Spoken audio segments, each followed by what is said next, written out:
ठाण्यात चैत्र नवरात्र उत्सवाचा जल्लोष आनंद चॅरिटेबल ट्रस्टतर्फे अवतरणार आई तुळजाभवानी। चैत्र शुद्ध प्रतिपदा म्हणजेच गुढीपाडव्याच्या शुभ मुहूर्तावर ठाण्यातील ऐतिहासिक श्री छत्रपती शिवाजी महाराज मैदानावर यंदाही चैत्र नवरात्र उत्सवाचा भक्तीचा मठासागर उसळणार आहे।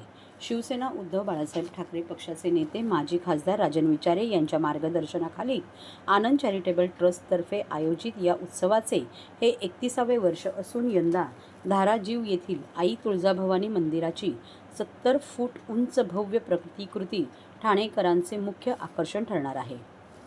गुरुवारी दिनांक 19 मार्च 2026 रोजी सकाळी 10 वाजता कळवा बाजारपेठ येथून देवीचा आगमन सोहळा सुरू होईल। 300 जणांचे लेझिम पथक, वारकरी संप्रदाय, झांज पथक, बँड, घोडेस्वार, आदिवासी नृत्य, ठाणपट्ट्या आणि मावळ्यांच्या लवाजासह ही मिरवणूक काढण्यात येणार आहे। मंदिराच्या प्रतिकृतीची वैशिष्ट्ये उंची 70 फूट, उंच शिखर आणि त्यावर नक्षीकाम व देवदेवतांच्या आकृत्या, 36 ते 24 फुटांचा भव्य सभामंडप, 40 फुटांचे भव्य नवकुंडात्मक यज्ञक्षेत्र, आकर्षण दीपमाळा, भव्य प्रवेशद्वार आणि फुटपाथ लगत प्रभू श्री राम व हनुमान यांच्या विशेष प्रतिकृती। धार्मिक आणि सांस्कृतिक कार्यक्रमांची रेलचेल, भूकुंडात्मक सहस्रावंडी महायाम संपन्न होणार आहे।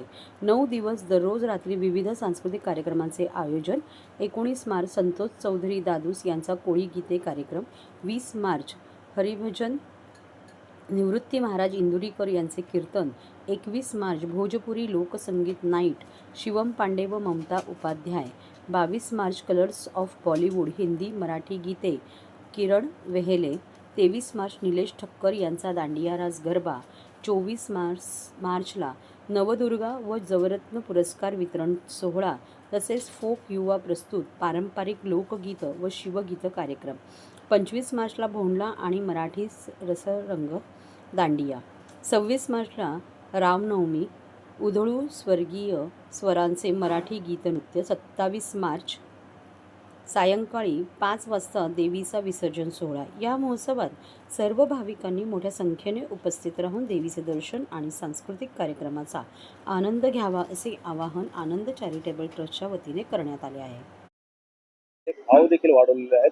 कसं बघता याकडे अनेक हॉटेल व्यवसाय 60% जे बंद झालेले आहेत, अनेक ठिकाणी जे ते जेवणाची सोय होत नाही। मला वाटतं संपूर्ण जगामध्ये त्याचबरोबरीने देशामध्ये आणि या महाराष्ट्रामध्ये आणि सर्व ठिकाणी या युद्धाच्यामुळे जी काय परिस्थिती निर्माण झालेली आहे आणि आज तुम्ही बघितलं असेल की 16 दिवस पूर्ण झालेले आहेत या युद्धाला। दिवसेंदिवस चिंताजनक अशी बाब महागाई वाढलेली आहे या ठिकाणी। म्हणजे गॅसचा तुटवडा आहे, पेट्रोलचे दर वाढलेले आहेत, डिझेलचे दर वाढलेले आहेत, त्याचबरोबर इतर जीवनावश्यक वस्तूचे सुद्धा भाव वाढलेले आहेत। आणि अशा परिस्थितीमध्ये तुम्ही बघितलं असेल की या युद्धाच्यामुळे संपूर्ण जगाला त्याचा हे झालेला आहे। परंतु मी आई जगदंबा या ठिकाणी येणार आहे, आई भवानी येणार आहे आणि मी त्याला साकडं घालतो की कोणी युद्ध तुमचं थांबवणार नाही, पण ही मला नक्कीच आशा आहे आणि विश्वास आहे की आई जगदंबा हे युद्ध थांबून मला वाटतं महाराष्ट्राला चांगलं या ठिकाणी जी काय महागाई वाढलेली आहे ती दूर करण्यास मदत करो अशी आई जगदंबेच्या प्रार्थना करतो। राज्याचे उपमुख्यमंत्री विचारे साहेब काय सांगाल, दरवर्षीप्रमाणे यंदा देखील चैत्र नवरात्राचा मोठा उत्साह पाहायला मिळाला ठाणेकरांना।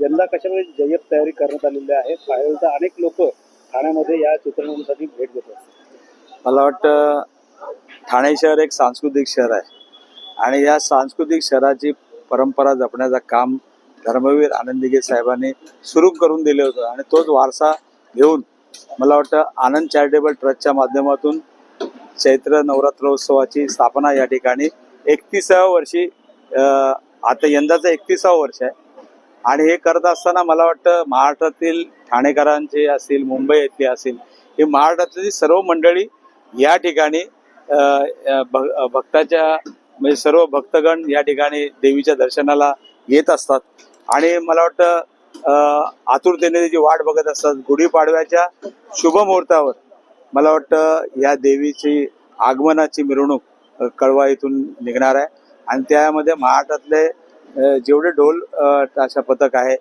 त्यानंतर आमचे जे आदिवासी बांधव आहेत ते सुद्धा यामध्ये सामील होणार आहेत आणि वेगवेगळे वारकरी या महाराष्ट्रातून सुद्धा या ठिकाणी येणार आहेत आणि अशा पद्धतीने मला वाटतं सर्व ठाणेकर सुद्धा यामध्ये सहभागी होत असतात आणि वाजत गाजत या ठिकाणी देवीचं आगमन गुढीपाडव्याच्या दिवशी या ठिकाणी होत असतं. ठाकरे कुटुंब देखील या ठिकाणी तसं स्वतः वहिनी या ठिकाणी आरती करत असतात पाहायला मिळतं. ठाकरे बंधू एकत्र येतील दर्शनाला? मला असं वाटतं सर्व ठाकरे बंधू म्हणजे उद्धव बाळासाहेब ठाकरे, त्याचबरोबर आमच्या रश्मी वहिनी असतील, आदित्य असतील, यावेळेला राज ठाकरे साहेबांना सुद्धा आम्ही आमंत्रण देणार आहोत आणि ही सर्व मंडळी, राजकीय मंडळी सुद्धा या ठिकाणी देवीचे भक्त येत असतात आणि खऱ्या अर्थाने देवीचा आशीर्वाद घेण्यासाठी ही मंडळी येत असतात. तर एकीकडे युद्धजन्य परिस्थिती